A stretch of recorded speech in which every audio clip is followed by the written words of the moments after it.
की बेटी, ऐ इब्ने आदम, जिन रास्तों पे तुम चले हो वो रास्ते हैं गुमराही के।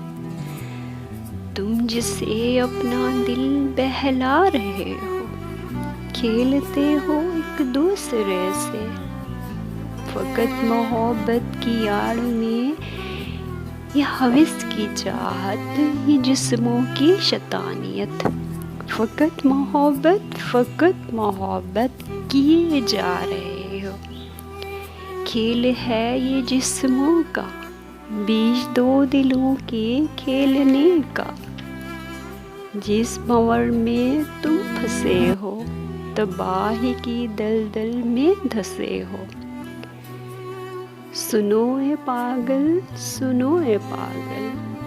जिस चाहत की तलाश है तुमको, वो है एक रास्ता, नेक रास्ता, निकाह का रास्ता, वफा का रास्ता।